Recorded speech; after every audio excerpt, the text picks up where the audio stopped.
세계 3대 투자자 중 하나로 꼽히는 짐 로저스 회장이 한국경제TV와의 단독 인터뷰에서 자산 버블 붕괴를 예고했습니다.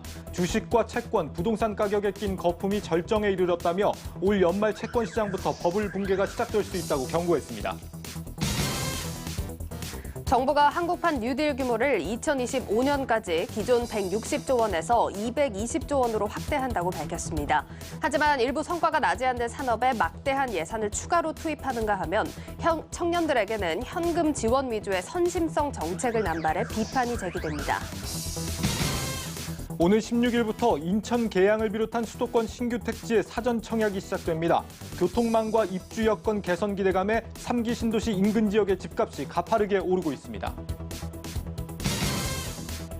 LG화학이 전통 화학기업에서 과학기업으로 대전환을 시도합니다. 친환경 소재와 전지 분야에 5년간 10조 원을 투입한다는 계획입니다.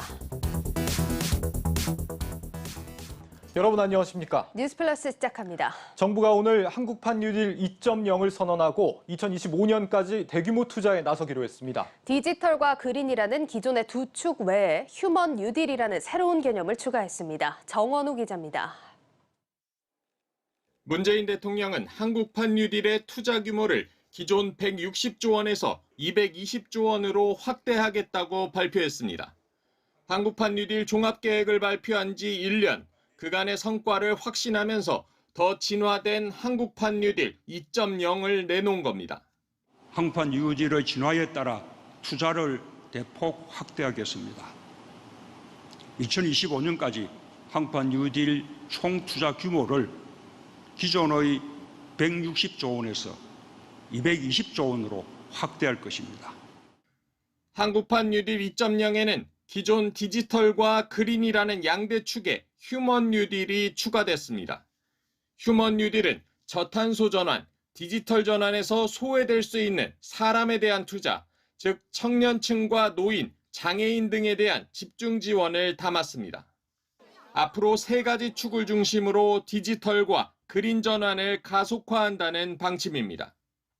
메타버스, 클라우드, 블록체인, 사물형 인터넷 등 ICT 융합 신산업을 지원해 초연결, 초지능 시대를 선도하겠습니다. 전기차와 수소차 등 그린 모빌리티 사업을 가속화하면서 탄소 저감 기술 개발과 녹색 금융으로 저탄소 경제 전환을 촉진할 것입니다.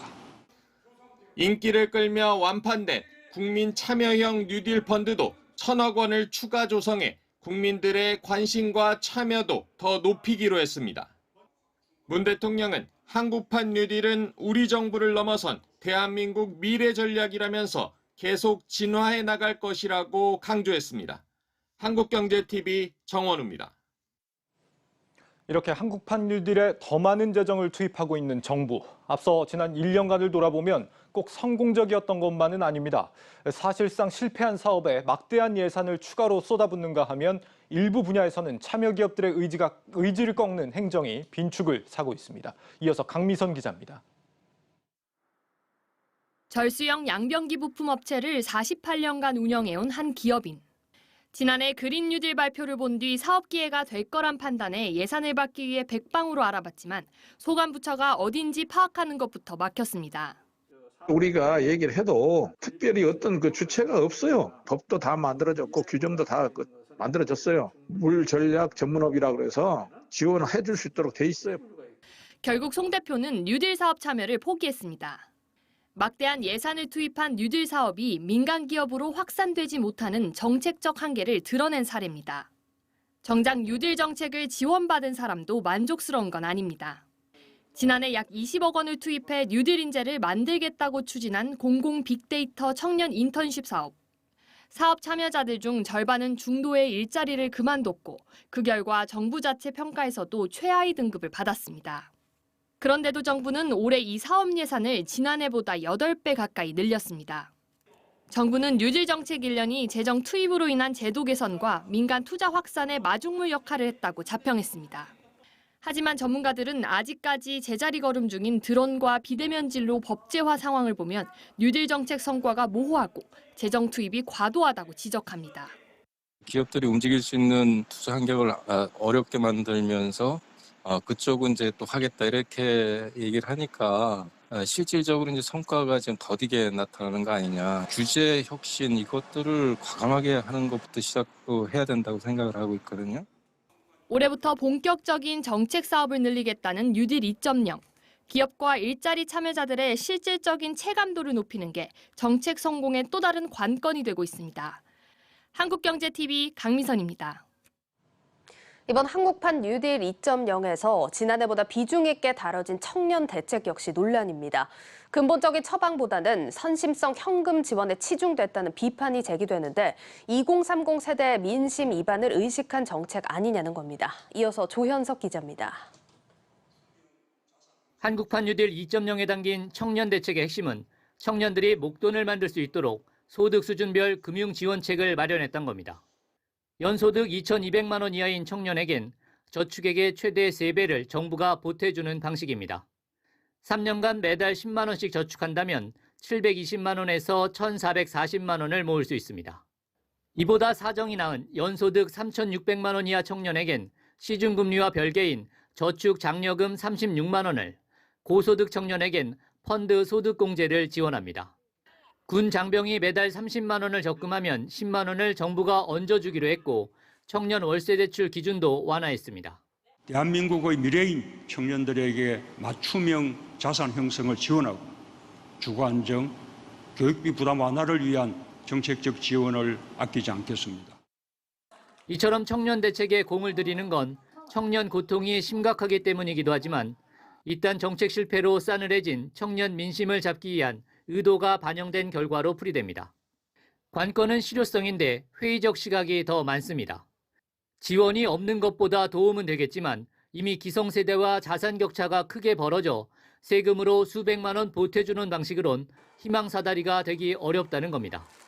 정부가 일자리와 부동산 등 구조적인 문제를 풀지는 못하고 현금으로 청년 민심을 손쉽게 사려는 것 아니냐는 비판도 제기되고 있습니다. 자산이라고 하는 것도 자기가 돈을 꼬박꼬박 모을 수 있도록 그런 일자리가 있어야 되는 거거든요. 그걸 원하는 겁니다, 지금. 또 그 일자리라는 게 정부가 만드는 그런 허접한 일자리가 아니고. 한국판 뉴딜 2.0에 포함된 청년 대책엔 매년 2조 원씩 4년간 8조 원이 투입됩니다. 한국경제TV 조현석입니다. 한편 증권가에서는 이번 한국판 뉴딜 2.0의 수혜주를 찾기 위해 분주한 모습입니다. 특히 탄소 중립 항목이 이번에 신설되면서 관련주들의 장기적인 성장 모멘텀이 마련됐다는 분석이 나옵니다. 정희영 기자입니다. 정부가 한국판 뉴딜 2.0에서 그린 뉴딜 분야의 탄소 중립 항목을 신설했습니다. 지난해 2050년을 목표로 탄소 중립 달성을 선언했던 만큼 탄소 중립 정책을 지속적이고 효율적으로 추진하겠다는 의지로 풀이됩니다. 탄소 중립 정책의 직접적인 수혜가 예상되는 탄소 배출권 관련주로는 휴캠스, 후성, KC코트렐 등이 꼽힙니다. 이미 정책 발표 이전부터 탄소 배출권 관련주 주가는 이런 분위기에 힘입어 최근 강한 상승세를 보이고 있습니다.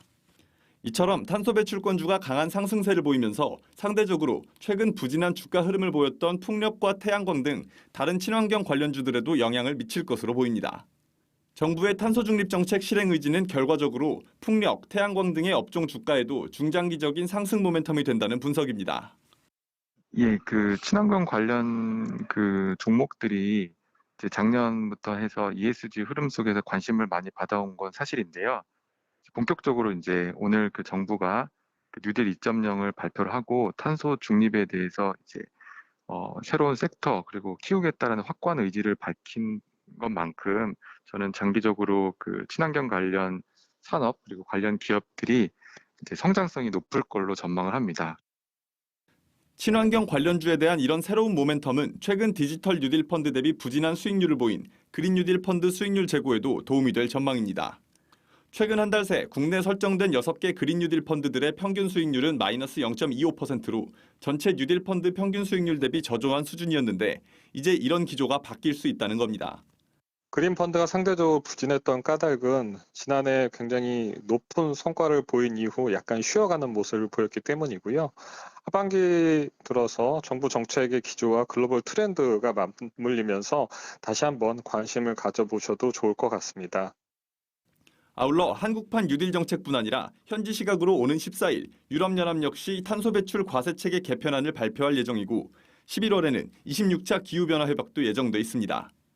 국내는 물론 전 세계 각국의 친환경 정책들이 연이어 강조될 예정이어서 친환경 관련주들의 중장기적인 성장 모멘텀은 계속 이어질 수 있다는 분석입니다. 한국경제TV 정희영입니다.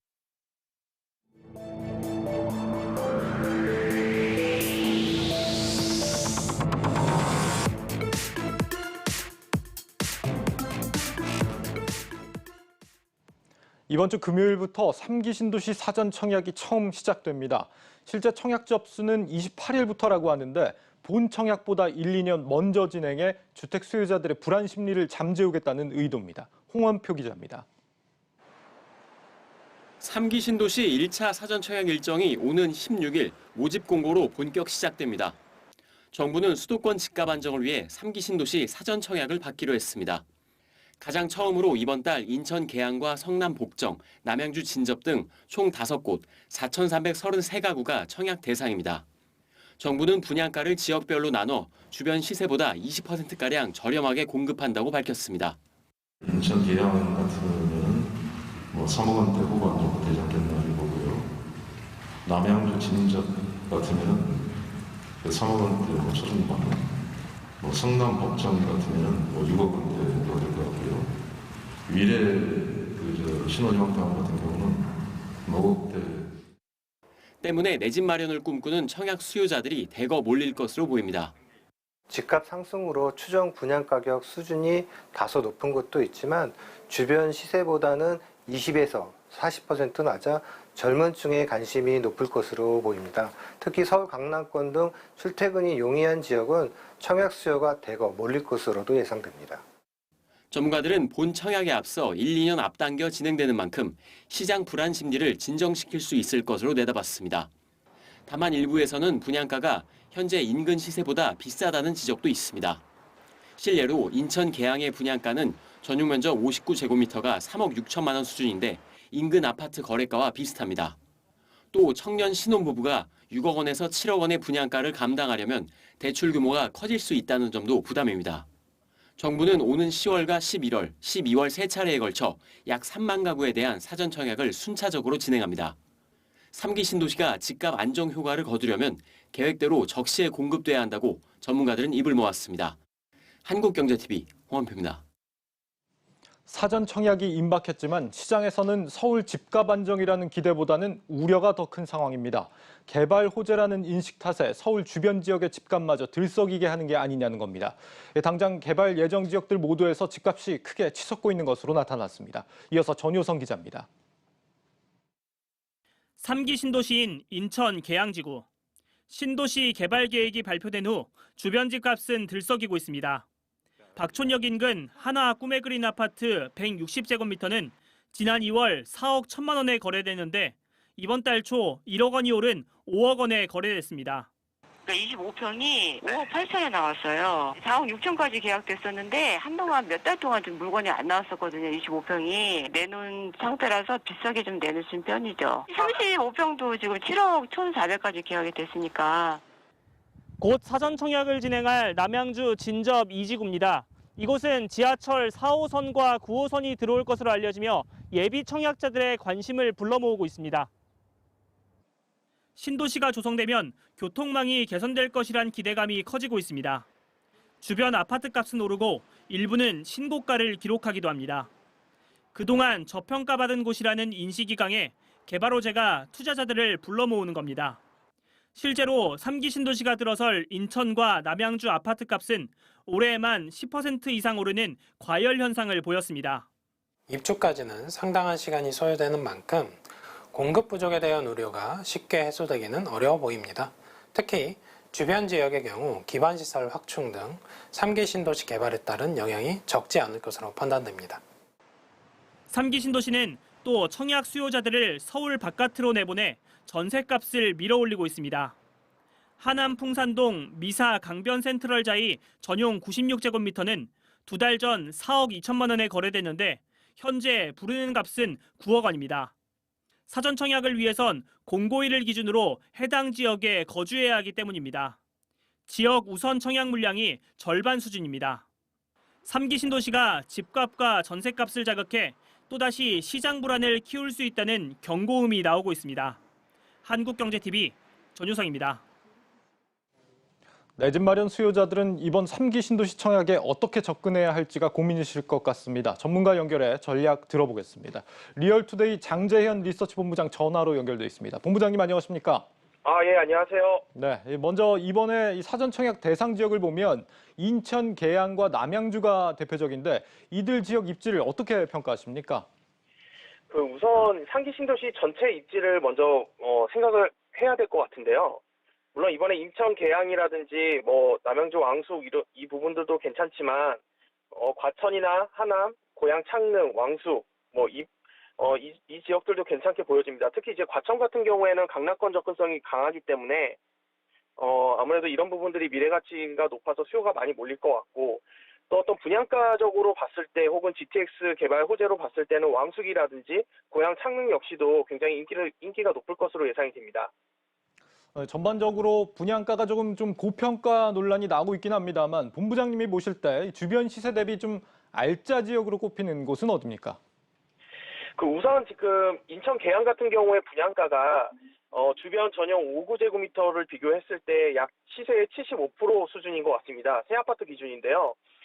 마찬가지로 봤을 때 과천이라든지 고양, 창릉, 하남, 교산, 남양, 왕숙 등을 좀 이런 주요 신도시들만 분석해 봤을 때 가격적으로 가장 저렴한 곳이 아무래도 지금 현재로서는 인천 계양 외에 남양주 왕숙이라든지 고양, 창릉 정도가 시세의 한 60에서 80% 수준이라면 4억에서 한 6억 정도 수준으로 책정이 될 것 같습니다. 그래서 그런 점들을 봤을 때 아무래도 이 가격적인 면에서 좀 더 자금 여력이 안 되시는 분들은 고양, 창릉이라든지 남양, 왕숙 정도가 좋을 것으로 보여지고요. 반면에 이제 자금 여력이 좀 되시는 분들은 이제 하남, 교산이라든지 과천 같은 경우들을 좀 눈여겨 보시는 것도 나쁘지 않을 것 같습니다. 네. 이 청약이라는 게 참 생각보다 당첨이 잘 안 되거든요. 이 추첨제든 가점제든 여러 가지 쉽지는 않은데 그나마 이 당첨 가능성을 좀 높일 수 있는 전략이라면 어떤 게 있을까요? 이게 상기 신도시 같은 경우에는 아무래도 이제 주변 시세보다 분양가가 저렴하게 나오기 때문에 청약 경쟁률이 굉장히 높을 것으로 예상이 되거든요.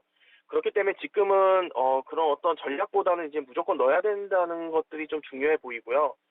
특히 이제 아무래도 청약 경쟁이 좀 낮으신 분들 같은 경우에는 특별 공급을 노려야 되는데, 특히 예비 신혼부부라든지 한부모 가정 같은 경우에는 당연히 신혼부부 특공을 좀 눈여겨봐야 될 것 같고, 그밖에 청약 가점이 좀 안 되는 분들 같은 경우에는 아무래도 생애 최초 같이 좀 뭔가 추천 물량에 좀 더 포커싱을 맞추는 게 좋지 않을까 이렇게 보여집니다.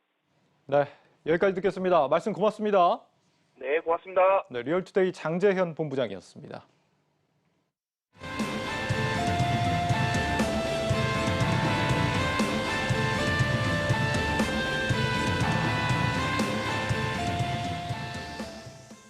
세계 3대 투자자로 꼽히는 짐 로저스 홀딩스 회장을 저희 한국경제TV가 단독 인터뷰했습니다.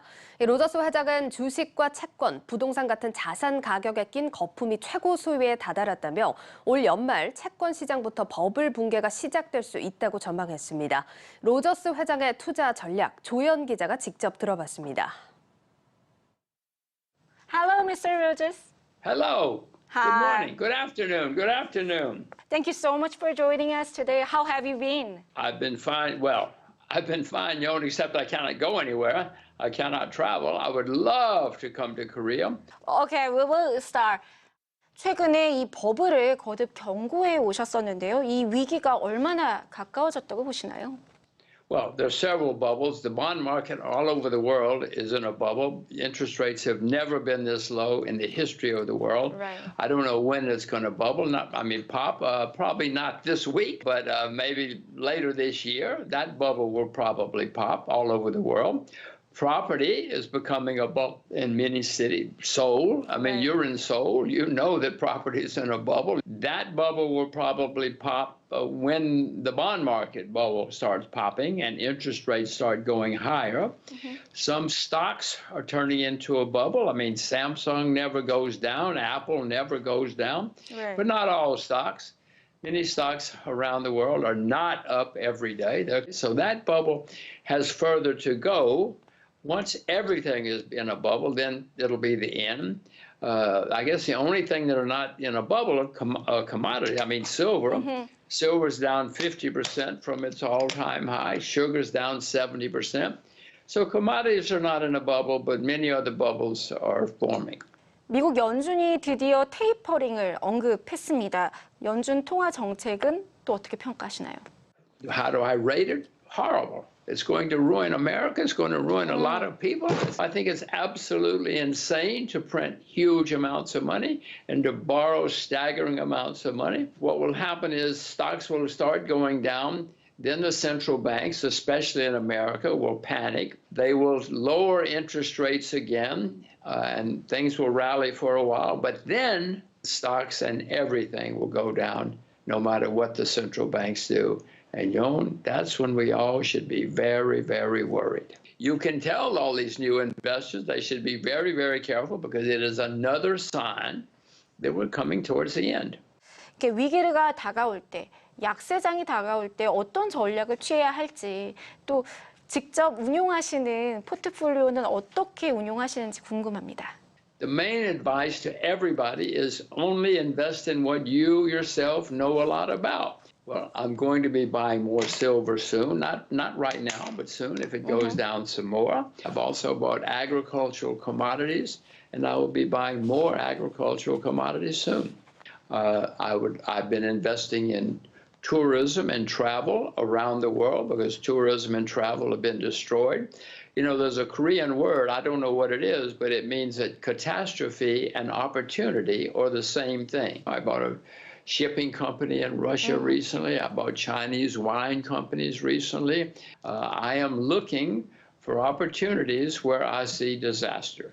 이 ESG에 대한 방향성은 전 세계적으로 강조되고 있지만 그들이 경제적으로 경쟁력을 갖췄느냐에 대해서는 지적이 여전합니다. 그러니까 로저스 회장께서 생각하시는 포스트 코로나 시대에 앞으로 우리가 주목해야 할 산업이나 업종은 어떤 것이 있다고 생각이 드시나요? Well, certainly renewable energy has a great future, but as you very smartly point out, it's not competitive. It's not economically competitive now. If they get subsidies, of course. Once it becomes competitive, yes, oil and coal are going to go and continue to decline, but that's going to take a long, long, long time before that happens, I assure you. I own some energy company, traditional energy companies, but certainly if you can find a competitive alternative energy, I'm very much in favor of it. But known reserves of oil have been declining for a while now, except for fracking. But the fracking bubble has burst. So do not give up on oil and gas and coal yet, because they still have a future, and known reserves continue to decline. 암호화폐에 대해서는 어떻게 생각하시는지 궁금합니다. 이것을 하나의 자산이나 투자 전략으로 가져갈 만한 가치가 있다고 보시나요? I have never bought or sold any cryptocurrency. And by the way, yes, all money is going to be on the computer someday. Every country in the world is working on that now, but it's going to be their money. As a currency, as real money, I don't think governments will ever give up their monopoly. There are active discussion about the CBDCs in China. In China, you cannot take a taxi with money. If you get in a taxi with money, they won't take it. The Chinese are ahead of everybody else already. And when that happens, and if they open their currency, it's going to make the Chinese currency even more competitive. Something is going to be competitive with the US dollar in the future. Once it's there, and if China opens the currency, it will probably be a very strong competitor to the US dollar. 마지막으로 성공적인 투자를 위한 조언을 부탁드리겠습니다. You could only have 20 investments in your life. You would be very careful, you would not jump in and out of things every week, every month. It's that easy, it's that hard, it takes discipline. But if you want to be successful, stay with what you know. Be boring. Thank you so much for being with us today. I hope to see you soon in Korea. I do too. I love Korea now. Thank you.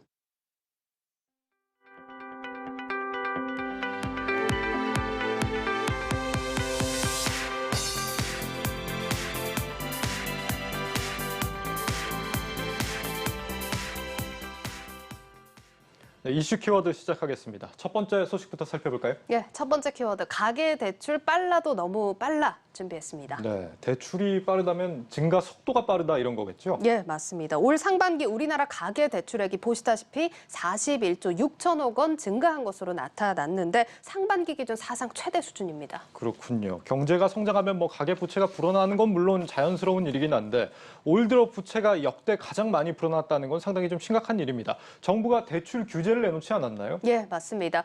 정부가 규제 움직임을 보이면서 5월에 1조 6천억 원 반짝 줄었던 은행 가계 대출은 6월 들어서 지금 보시다시피 6조 3천억 원 불어난 걸로 확인이 되고 있습니다. 네.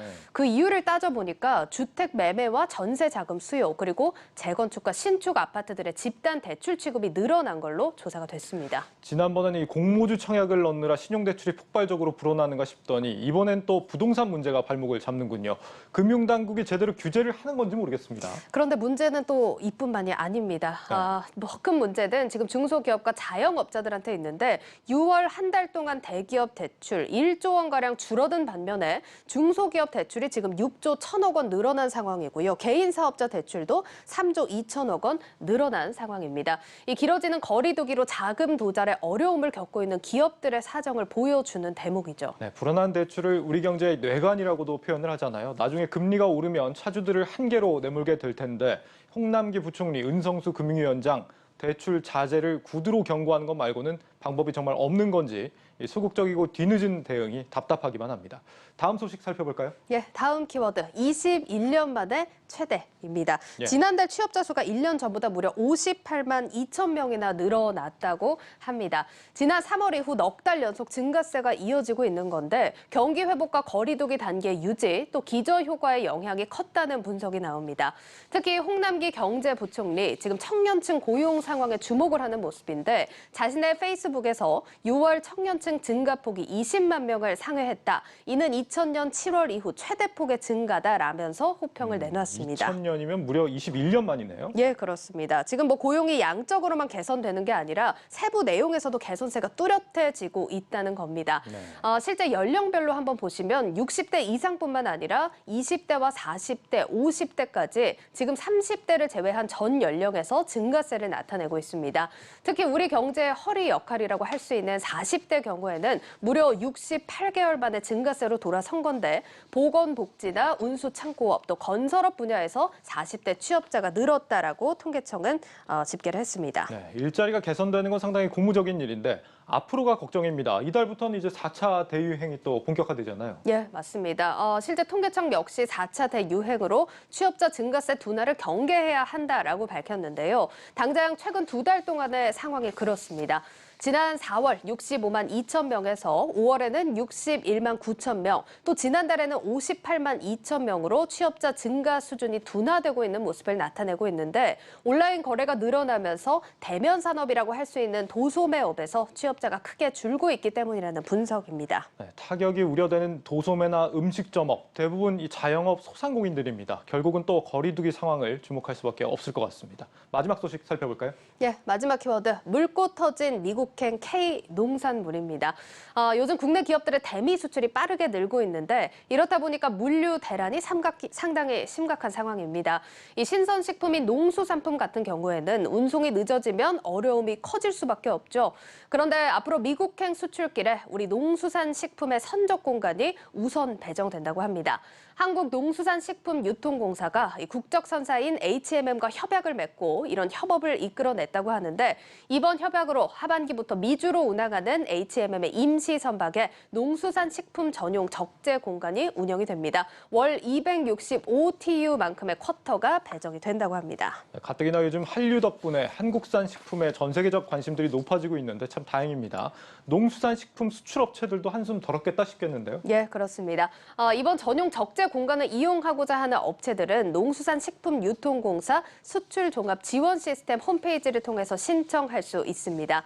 배정은 선착순이 원칙이지만 운송기간이 짧은 신선 농산물을 우선해서 배정할 수 있고 또 특정 업체에게 물량이 몰리지 않도록 회차당 물량이 제한될 수 있다고 하니까 참고하시기 바라겠습니다. 네, 우리 수출 기업들에게도 좋고 농어민들에게도 도움이 되는 좋은 행정이라는 생각이 듭니다. 이슈 키워드였습니다.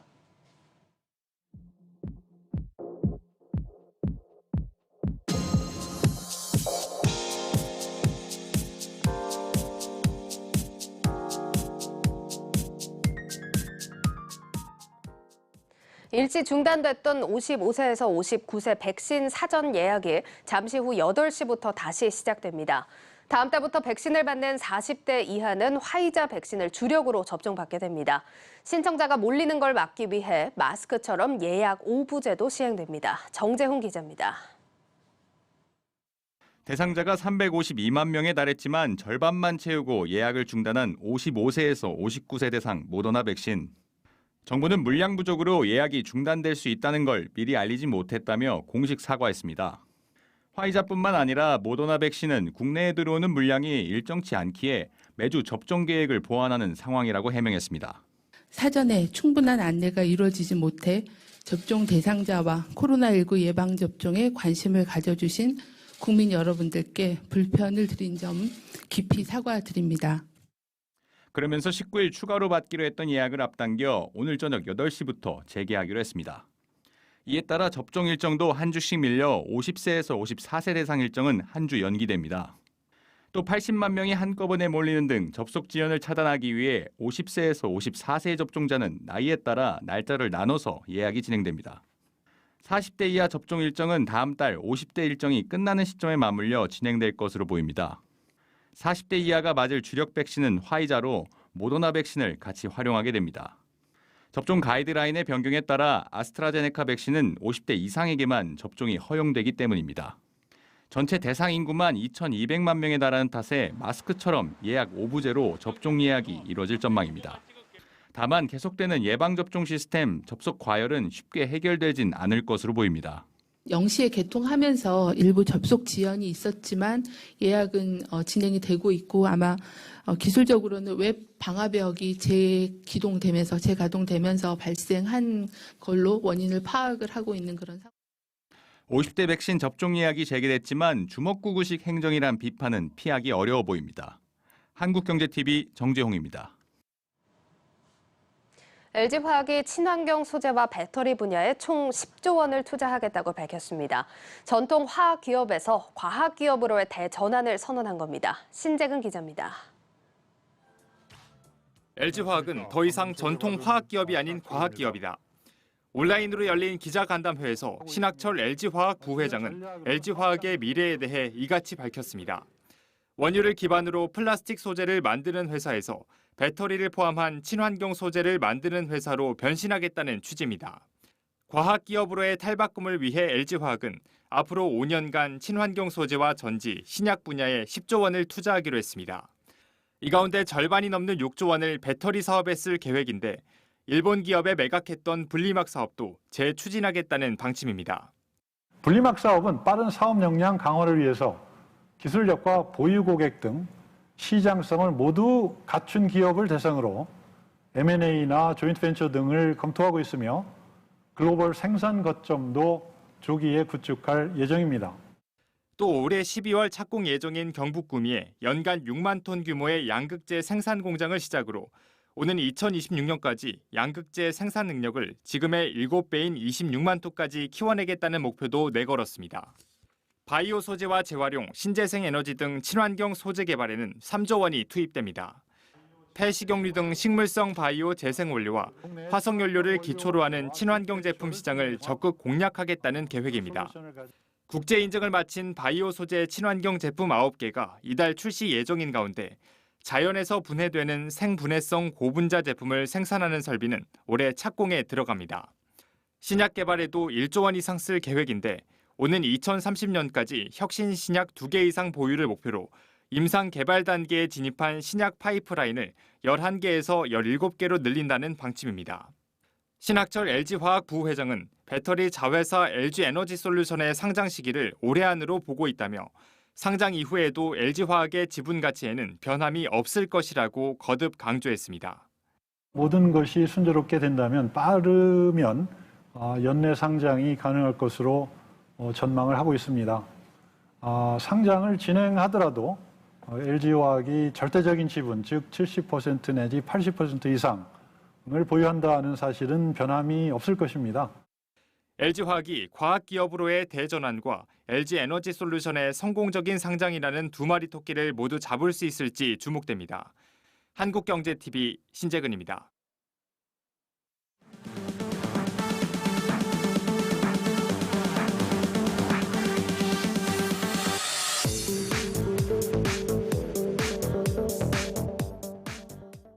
글로벌 경제 이슈 짚어보는 김보미의 뉴스카페 시간입니다. 김 기자, 이번 주엔 어떤 소식 준비했을까요? 네, 늘 그렇듯 영상을 좀 준비를 했는데요. 같이 한번 보시겠습니다. 네. 네, 지금 화면으로 보고 계시는 곳은요, 바로 반포주공 1단지의 1970년대 모습입니다. 원래 이름은요, 보시는 것처럼 남서울 아파트였다고 하는데요. 지금은 강남에 위치한 데다가 재건축 이슈까지 더해지면서 평당 1억 원을 넘은 곳이기도 합니다. 지금하고 별반 차이가 없네요. 네, 그런데 당시에 이 아파트를 분양받기 위해서는 지금의 청약 요건처럼 여러 요건들이 있었다고 하는데요. 그중에서도 지금은 아예 찾아볼 수 없는 특이한 조건이 있었습니다. 같이 한번 보실까요? 네. 네, 보시면 77년도 기사인데요. 제목이 아파트 입주 우선권 이후 불임시술 바람이라고 써져 있고요. 그리고 오른쪽에 옆에 측면에 보시면 병원마다 20-30명, 또 밑에 좀 잘렸는데 한 달 새 8천여 명이라는 내용도 있습니다. 이런 사진을 어디서 구해왔는지 모르겠는데 이게 무슨 얘기입니까? 그러니까 아파트 분양을 받으려면 아이를 안 낳아야 된다 이 뜻인가요? 네, 맞습니다. 지금은 셋째를 출산하면 청약 점수에 가점이 붙는데 완전 딴 세상 이야기 같죠? 그러네요. 이 당시에는요, 산하 제한 정책을 펼치고 있었던 때이기 때문에 불임 시술을 받는 것이 아파트를 분양받는 데 있어서 더 큰 이점으로 작용을 했다고 합니다. 그런데 뜬금없이 왜 이런 자료들을 보여주는 거냐 하실 텐데 지난 일요일이 바로 유엔이 정한 세계 인구의 날이었습니다. 현재 글로벌 국가들마다 출산율이 뚝뚝 떨어지고 있는 상황인데요. 이렇게 과거와는 판이하게 달라진 이 현재의 지금의 분위기 그리고 경제적 영향을 첫 번째 이슈로 다뤄보려고 합니다. 출산율이 떨어지는 게 우리나라만의 일이 아닌 모양이네요. 뭐 요즘에는 코로나 때문에 아예 출산은커녕 결혼도 안 한다고 그러더라고요. 네, 맞습니다. 이런 상황이 좀 얼마나 심각한지 좀 직관적으로 볼 수 있는 영상을 하나 준비했는데요. 이어서 한번 보시겠습니다. 네. 네, 초등학교 교실입니다. 앵커는 초등학교 때 한 반에 몇 명이나 있었는지 기억을 하십니까? 저 때는 한 40명 정도 됐던 것 같은데요. 그래요? 저는 뭐 시골에서 자란지는 몰라도 네. 저는 한 반에 한 50명이 넘었었던 기억이 나거든요. 얼마나 시골이길래 한 반에 50명이었나 싶은데 저보다 한참 어리지 않습니까? 네, 어립니다. 그런데요, 이 지금 같은 경우에는 평균을 내봤을 때 자료화면에 나가고 있지만 90년대에 40명에서 지금은 21명대까지로 떨어진 상황이라고 합니다. 네. 뭐 거의 30년 만에 절반 수준으로 줄어든 건데 네, 그렇죠. 뭐 시골은 아예 이제 문을 닫은 학교도 있을 테니까 이것까지 생각해 본다면 더 많이 아이들이 줄었겠다 이런 생각이 듭니다. 네, 맞습니다. 그리고 여성 한 명이 평생 낳을 것으로 예상이 되는 이 평균 출생아 수, 즉 네. 우리나라의 합계 출산율 자료도 좀 보시겠는데요. 2010년도에 1.23명에서 이제 오르락내리락 하다가 2018년을 기점으로 0명대에 진입을 해서 이 지난해 0.84명을 기록을 했습니다. 다시 말해서 우리나라 여성 한 명이 평생 동안 아이를 한 명도 낳지 않는다는 의미가 되기도 합니다. 그러니까요. 둘을 낳아야 유지가 되는데 두 명이 그렇죠. 하나를 낳아도 사실 네. 절반으로 인구가 줄어드는 거잖아요. 근데 네. 한 명도 안 낳는다. 굉장히 좀 우리나라 상황은 워낙 근데 이제 심각하다는 게 잘 알려진 사실이고 다른 나라도 근데 상황이 좀 비슷해요. 네, 그렇습니다. 이 합계 출산율이요, 과거에 비해서 계속해서 떨어지고 있는 건 우리나라뿐만이 아니라 전 세계적으로 국가들이 좀 고민을 하고 있는 부분이기도 합니다. 실제로 OECD 주요국들 중에서 프랑스와 스웨덴, 독일, 일본 자료를 좀 가지고 왔는데 좀 CG가 작아서 잘 보이시지는 않겠지만 전체적인 흐름을 보신다면 전반적으로 좀 떨어지는 모습들을 볼 수가 있겠습니다. 그렇군요. 60년대와 비교하면 이제 저렇게 떨어진 이유가 여성의 어떤 사회 진출이 가장 큰 요인이다 이렇게 생각을 해볼 수 있겠는데 이렇게 인구가 줄어들게 되면 경제 성장에는 악영향이겠죠, 당연히. 네, 그렇습니다. 출산율이 이제 떨어지게 되면 아무래도 노동 공급량이 줄어들고 또 생산량이 떨어져서 이 젊은 층들이 어떤 고령층을 부양해야 하는 부담은 커질 수밖에 없다는 거 이미 잘 알고 계실 텐데요. 실제 우리나라 성장 잠재력에 대해서 경고하는 목소리도 있습니다. OECD는요, 2005년부터 2020년까지 우리나라 평균 잠재 성장률이 3% 수준이었지만 2060년까지 이 40년간은 평균 1.2% 수준으로 떨어질 것이라는 전망을 내놨었는데요. 여기에서 가장 큰 이유가 인구 감소였습니다. 네, 저 잠재 성장률이라는 게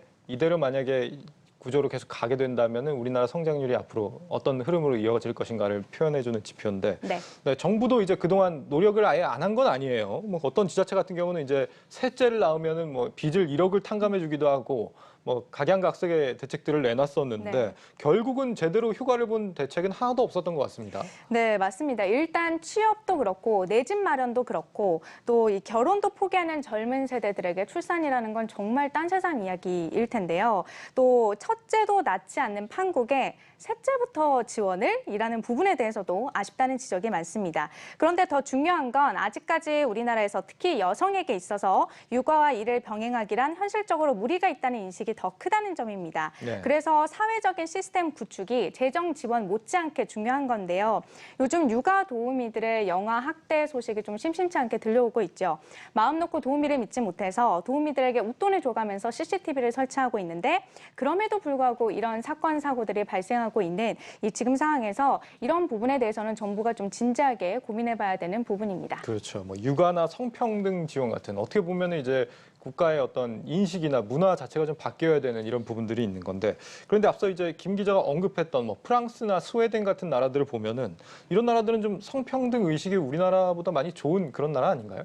네, 맞습니다. 앞서 이 60년대와 또 현재의 어떤 비교 추이를 좀 보여드렸는데 말씀하신 나라들 중에서 일부는요, 좀 최근에 다소 유의미한 출산율 개선을 좀 나타내고는 있습니다. 그 이유를 가정 친화 정책으로 꼽는 분석이 있는데요. 실제 독일의 올해 3월 출산 통계를 좀 보시면 1년 전보다 10% 늘어난 6만 한 6천 명 가량을 기록을 했는데 이는 98년 이후 처음 있는 일이라고 합니다. 코로나 봉쇄 조치 완화와 함께 이 메르켈 총리가 육아 보조금과 아동 돌봄 시설 투자를 획기적으로 늘린 점이 주요했다는 평가가 나옵니다. 저런 유럽 국가들은 이제 출산율이 1%대라고 해도 우리보다 높은 거잖아요. 그렇죠. 우리는 1%도 안 되니까 보고 배워야 되는 상황이다 이런 생각이 듭니다.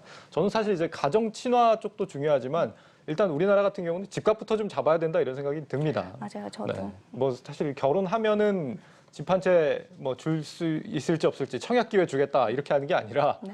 그냥 아예 1인 가구들한테 집을 줘야 결혼을 고민하지 않을까 이런 생각이 드는데요. 네. 네, 정책 고민하실 때 참고하시기 바라겠습니다. 네. 이어서 두 번째 이슈 살펴볼까요? 네, 두 번째는요. 이번 주 국내외 금융시장에 영향을 줄 수 있는 그래서 더 촉각을 좀 곤두세워야 하는 이슈들을 짚어보는 시간을 마련을 했습니다. 네, 금융시장에서 최대 변수가 있다면 역시 인플레이션이겠죠? 네, 맞습니다. 어젯밤에 이제 미국의 6월 소비자 물가 지수가 좀 발표가 됐는데요. 거의 13년 만에 가장 큰 폭으로 상승을 했습니다. 좀 자료 화면을 보시면요. 네, 안 나가고 있나요? 네, 이 최근 지난달 기준으로 봤을 때 이 전년 대비 5.4% 오르면서 2008년 이후 최고치를 좀 기록을 했고요. 이 소비자 물가 집계 품목에서 가격 변동이 큰 식품이나 또 에너지를 제외한 근원 소비자 물가 지수라는 것도 있는데 이 부분 역시 지난달 기준으로 봤을 때 거의 30년 만에 가장 높은 수치를 기록을 했습니다. 네. 이 때문에 최근에 이런 높은 물가가 일시적인지 아니면 장기적인 인플레이션의 어떤 전조 현상인지에 대한 갑론을박이 펼쳐지고 있는 상황입니다. 네, 오늘 우리 방송에서도 하루 종일 이 소식을 좀 네, 다뤘었는데 그렇죠. 네. 예, 중고차 가격이 뭐 10% 넘게 올랐다라고 하니까 이게 뭐 반도체 칩이 좀 부족해지면서 신차를 구하기가 어려우니까 이제 중고차를 시장으로 몰려들고 있다라는 거라고 하더라고요. 네. 그만큼 이제 바깥 세상으로 나오려고 하는 사람들이 많아지고 있다. 경제가 좀 살아나려고 하고 있다라는 신호로 보이는데 인플레이션은 이제 연준이 테이퍼링을 언제 할지를 결정하는 굉장히 좀 중요한 요소입니다. 연준은 여기에 대해서 계속 일시적이다. 인플레이션은 일시적일 것이다. 이렇게 주장을 하고 있잖아요. 네, 맞습니다. 제롬 파월 연준 의장은요, 이 아까 말씀하신 것처럼 현재의 어떤 인플레이션은 일시적인 현상이다라고 이 입장을 유지를 하고 있는데요. 일단 지난달 소비자 물가가 워낙 큰 폭으로 상승을 했기 때문에 이 입장에 어떤 변화가 있을지를 좀 주목을 해봐야 될 것 같습니다. 그러면 인플레이션이 일시적인지 아닌지 시장은 어떻게 분석을 하고 있죠?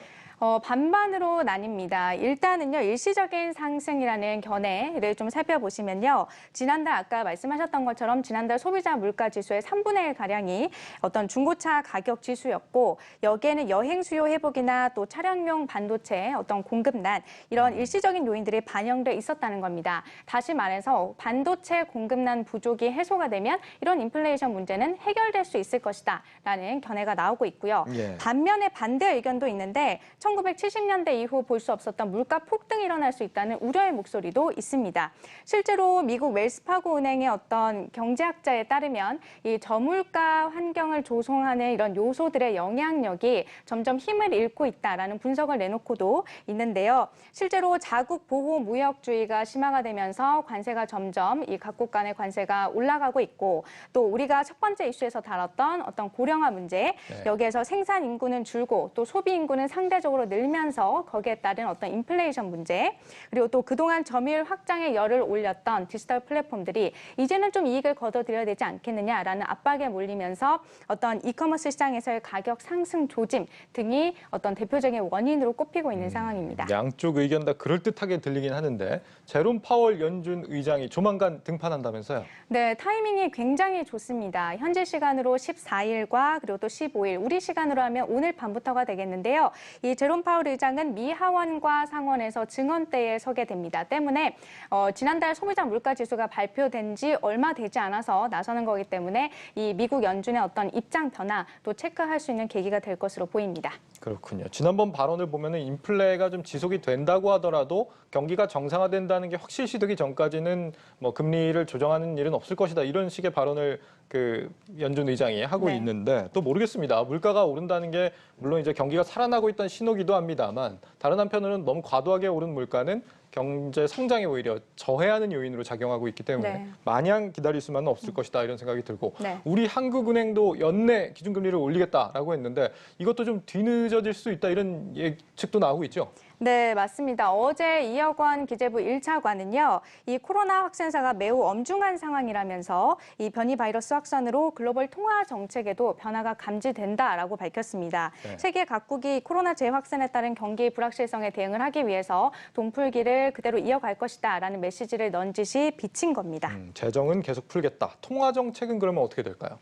일단 아시겠지만 지금 단정 짓기는 좀 무리가 있는 상황이고요. 다만 내일 열리는 금융통화위원회 회의를 통해서 이 한은의 통화정책 방향을 가늠해 볼 수는 있을 것으로 보입니다. 다수 전문가들은 한은이 이번에 금리 인상을 단행할 가능성은 낮다는 데 의견을 모으고 있는데 관심 포인트는 통화정책 정상화에 대한 소수 의견이 얼마나 나올지 여부입니다. 일단 현재로서는 10월이나 11월 회의에서 인상하지 않겠느냐라는 쪽에 무게가 더 실리고 있는데 참고로 올해 한국은행의 이 금융통화위원회 회의는요.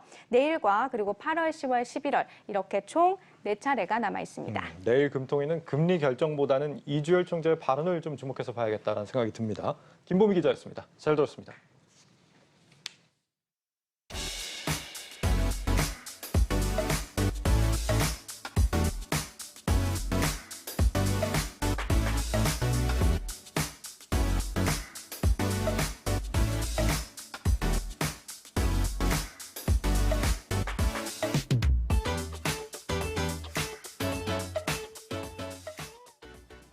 하루가 다르게 불어나는 확진자 숫자에 불안한 마음이 크실 것 같습니다. 아직까지는 방역 당국의 예측 수준 안에 있는 걸로 보이죠. 그렇습니다. 너무 조바심 내실 필요 없습니다. 지금 우리에게 필요한 건 방역 수칙에 대한 준수 그리고 묵묵한 인내뿐입니다. 뉴스 플러스 모두 마치겠습니다. 여러분 고맙습니다.